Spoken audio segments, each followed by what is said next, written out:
Brahmacharians, celibate students. In fact, the student years should always be celibate. And then, when they come into the marriage state of life, they do not become crazy for dropping semen. They use it in order to procreate good quality kids.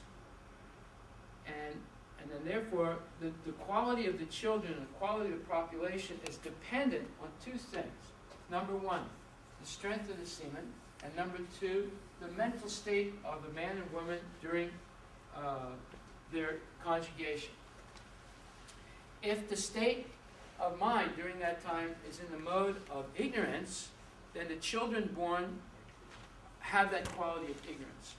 If the mind of the two are in the mode of passion, then the children are passionate. They're born with that quality.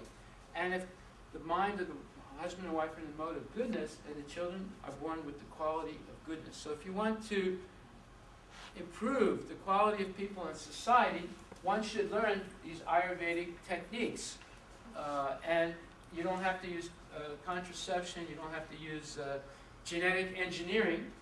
You simply have to know what are the laws of nature and live according to them, and you will not get sick, and the quality of people will improve in society. So I'm going to stop right there because this is a very deep subject. I can talk about it a lot more in a lot more detail, but I don't want to go too far. I live in Seattle, so anytime you're interested in learning more about this, I regularly lecture. I have a free vegetarian restaurant right down the street. It's called My Sweet Lord. Anyone can come and eat for free.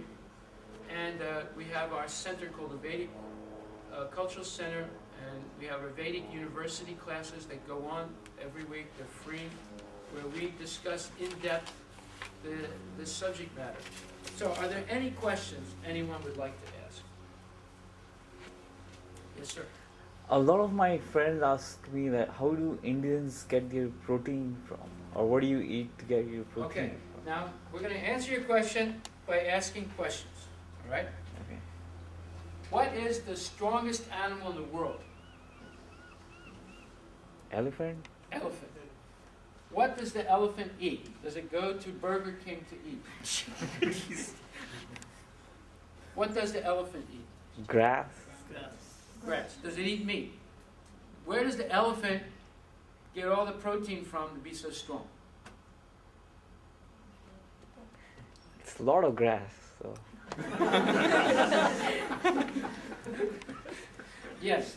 Now, what is the meat of preference for most people? Let's say you go to Ruth Chris Steakhouse, right?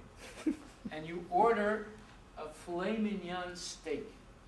Where did that filet mignon come from? Did it come from the sea? Did it come from the air? Or did it come from the land?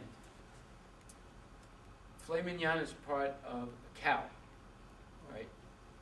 This is like the most delicious part of the cow. It's not from a dog, right? It's not from a rat. It's not from a pig, right? From the cow. Now, what does the cow eat? Grass. Therefore, my question to you is, what is the primary source of protein? Meat or? Grass. But their digestive system is different from the human being's digestive system, and they can digest grasses and other things. Yes. Would you say there's no protein in grasses? No, I would say rather that human cannot digest those kind of protein from the grasses. Well, that depends.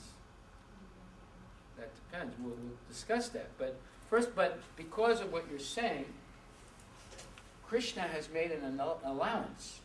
It permits the cow to eat the grass and transform it into Milk. milk, which we said was the ideal food. So you don't have to kill the cow. But by the way, if your mom got old, would you kill her and eat her? Huh? No. Therefore, according to the Vedas, the cow is one of 7 mothers. You have the wife of the king, the wife of the guru, the nurse, the wife of the Brahmin, the earth, the cow, and your birth mother. There's 7 mothers in life. So, because the mom can't produce any more milk, you don't kill her and eat her. Right? It is very sinful to kill a cow. Much more sinful than kill a dog or a cat. Although that's sinful too. Why? Because the cow gives us milk. The milk sustains our life. With rich milk, we can take the cream out, churn it into butter. We can slowly cook the butter and obtain ghee. Ghee is the best oil for cooking. Don't use hydrogenated oils. See, in India, let me ask you a question. Why do you think there's so much diabetes and high blood pressure in India? Sweets. No. Although you would think so. That's not the main reason. Because of dalda. Dalda is hydrogenated oil. Everyone's years ago they said, don't eat ghee. Ooh, you get high cholesterol. Eat dalda. You know, and they did the same thing here. They said, don't eat butter. Ooh, it's very bad for it. Eat margarine. Now, New York City outlawed margarine. The city of Redmond has outlawed margarine. The city of Seattle has outlawed margarine. Why? Because it causes heart disease and diabetes and all these serious problems. It was all hype. The best oil to cook with is ghee. It had no cholesterol in it. And it increases the ojas, the life force in the human being. Okay, and it improves the sperm count also, by the way. So, therefore, this protein myth propagated by the meat conglomerate in the United States is nonsense. It's causing people to get sick. They don't get better, they get sick. Why do they have so many hospitals, so many doctors in America? Because people are being misled to eat foods that get them sick. And it's a great industry. It's a great collusion. It's a great, what do you call, conspiracy between the FDA, the doctors and dentists, the pharmaceutical company, and the food manufacturers to keep you sick so that you will spend your money. Yes, sir?